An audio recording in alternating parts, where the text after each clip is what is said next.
موقع بہن نہیں ابھی فریاد و آقا. امام جناب زینب سے فرما رہے ہیں کہ یہ وقت رونے کا نہیں ہے، یہ وقت گریے کا نہیں ہے، یہ وقت فریاد کرنے کا نہیں ہے، یہ جہاد کا وقت ہے. لاؤ تبرکات رسالت پناہ کا. اب امام حسین رسول اللہ کے نواسے ہیں، رسول اللہ کی جو مقدس چیزیں ہیں جو رسول اللہ کے استعمال میں رہی ہیں، وہ تبرکات ان کو کہہ رہے ہیں کہ وہ تبرکات میرے لیے لے کر آؤ. اب امام حسین اگلے بند میں میر انیس سے بیان کر رہے ہیں کہ رسول اللہ نے کس طرح امام حسین کس طرح تیار ہو رہے ہیں. معراج میں پہنا تھا رسول نے، پہنا تھا جو لباس، کشتی میں لائی زینب اسے شاہدی کے پاس. جناب زینب ایک تشت میں، ایک تھالی میں امام حسین کے پاس رسول اللہ کا وہ لباس لے کے آئیں جو بقول شاعر کے یہ وہ لباس ہے جو رسول اللہ نے معراج میں پہنا تھا. یعنی بقول شاعر کے شاعر یہ بیان کرنا چاہ رہا ہے کہ امام حسین کے لیے شہادت ان کی معراج ہے، تو انہوں نے اپنے نانا کا وہ لباس جو ان کے نانا نے شب معراج پہنا تھا، روز شہادت پہنا ہے. سر پر رکھا امامہ سردار حق شناس. امام حسین نے اپنے سر پر رسول اللہ کا امامہ رکھا اور پہنی قبائے پاک رسول فلک اساس، رسول اللہ کی چادر اوڑھی. یہاں پر شورا کے لیے ایک چیز حفظ مراتب کہلاتی ہے، یعنی کہ لوگوں کے رتبے کا خیال. رسول اللہ کا رتبہ امام حسین سے بلند ہے، تمام شہداء سے بلند ہے. پہلے اس مرثیے میں میر انیس نے امام حسین اور شہداء کو حق شناس کہا ہے، اور یہاں پہ رسول اللہ کو ان کا سردار کہا ہے. تو یہ مرتبے کا خیال رکھ رہے ہیں میر انیس. سر پر رکھا امامہ سردار حق شناس، یعنی رسول اللہ ان کے سردار ہیں. پر میں درست و چست تھا جامع رسول کا، یعنی امام حسین نے جب رسول اللہ کا لباس سے تن کیا تو وہ ان کے لیے بالکل جسے ہم کہیں گے پرفیکٹ تھا، بالکل فٹ تھا، درست تھا اور چست تھا. رومال فاطمہ کا امامہ رسول کا، رومال جناب فاطمہ کا ہے اور ٹربن رسول اللہ کا ہے. کپڑوں سے آ رہی تھی رسول زمن کی بو. امام حسین نے جو کپڑے پہنے ہوئے تھے اس میں رسول اللہ کی خوشبو، بو مبارک آ رہی ہے. دولہا نے سونگی ہوگی نہ ایسی دلہن کی بو.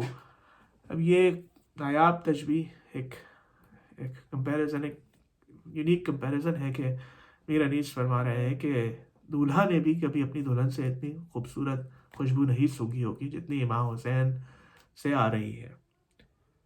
حیدر کی، فاطمہ کی، حسین و حسن کی بو. جناب حضرت علی کی، جناب فاطمہ کی، امام حسن کی پھیلی ہوئی تھی چار طرف پنجتن کی بو. چاروں طرف پنجتن، امام رسول اللہ، حضرت علی، امام حسن، امام حسین، جناب فاطمہ، انہیں پنجتن کہا جاتا ہے، ان کی بو مبارک پھیلی ہوئی تھی. لٹتا تھا عطر وادی عنبر سرشت میں. لٹتا تھا یعنی پھیل رہا تھا، عطر خوشبو، پرفیوم پھیل رہا تھا. کہ کہاں پھیل رہا تھا؟ ایک ایسی وادی میں، ایک ایسی ویلی میں جس کی سرشت میں، جس کی فطرت میں خود خوشبو ہو. یہاں پہ اس کو بیان کیا ہے کہ یہ خوشبو کس طرح پھیل رہی تھی. اور آخری جو مصرع ہے بہت خوب ہے کہ گل جھومتے تھے باغ میں. پھول جو تھے، پھولوں میں بھی خوشبو ہوتی ہے. پھول امام کی خوشبو کو سونگ کر، محسوس کر باغ میں یعنی گارڈن میں جھوم رہے تھے خوشی سے، سرشاری سے. اور یہاں گل جھوم رہے ہیں اور جنت میں رضوان جھوم رہے ہیں. رضوان یعنی جنت کے گیٹ کیپر. گل جھومتے تھے باغ میں، رضوان بہشت میں. رضوان جو ہے جنت کا گیٹ کیپر، وہ اس خوشبو کو محسوس کر کے وہاں پہ جھوم رہا ہے اور یہاں پہ پھول جھوم رہے ہیں. آخری بند ہے کہ آج کا، باندھی کمر سے تیغ یعنی تلوار. امام تلوار باندھ رہے ہیں اپنی کمر پہ. باندھی کمر سے تیغ جو زہرا کے لال نے، جناب فاطمہ کے بیٹے امام نے تلوار جیسے ہی باندھی پھاڑا فلک پہ اپنا گریباں ہلال نے. گریبان پھاڑنا غم سے. جو ہلال تھا محرم کا، جو چاند تھا، اس نے غم سے اپنا گریبان پھاڑ دیا، کیونکہ اب امام شہید ہونے جا رہے ہیں. دستان پہنے سرور قدسی خصال نے امام کو سرور قدسی خصال کہا ہے، یعنی کہ وہ لیڈر ہے کہ جن کی سرشت میں، جن کی فطرت میں ہی ہولینس ہے. وہ دستانے پہنتے ہیں، ہاتھ کا آرمر پہنتے ہیں. معراج پائی دوش پہ زہرا کے معراج پائی دوش پہ حمزہ کی ڈھال نے. یہ بھی ایک بڑا یونیک ڈسکرپشن ہے. امام حسین ایک ڈھال، یعنی ڈھال وہ ہوتی ہے جس سے انسان اپنا دفاع کرتا ہے، ایک شیلڈ جو پروٹیکٹ کرنے کے لیے استعمال کی جاتی ہے. امام حسین نے جب اپنے دوش پہ وہ ڈھال لی جناب حمزہ کی، تو اس ڈھال کی معراج ہو گئی. جناب حمزہ بہت کا نام شہیدوں میں ہے، بہت اونچا ہے، اگر امام کی دوش پہ جب وہ ڈھال آئی تو وہ ڈھال اس کا اسٹیٹس ایلیویٹ ہو گیا. اور آخری شعر ہے کہ رتبہ بلند تھا کہ سعادت نشان تھی.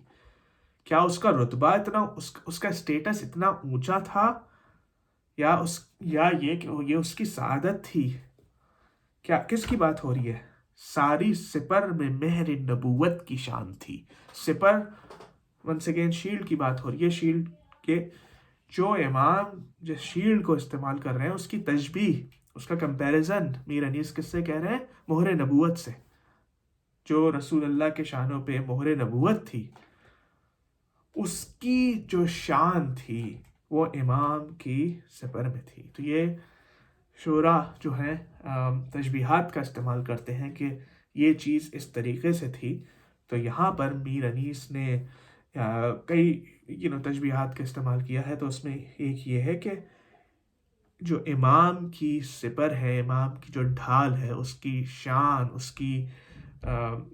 اس کا وقار ایسا تھا کہ وہ مہر نبوت کی شان کے برابر تھا. تو پھر انشاءاللہ اگلی ویڈیو میں ہم امام کی رخصت، ان کی جنگ، اور پھر اس سے آگے چل کے ان کی شہادت بیان کریں گے. مگر آج ان کے سراپا، جو کہ ایک بہت اہم حصہ ہوتا ہے مرثیے کا، وہ پیش کیا ہے. انشاءاللہ اگلی ویڈیو میں ملاقات ہوگی. خدا حافظ.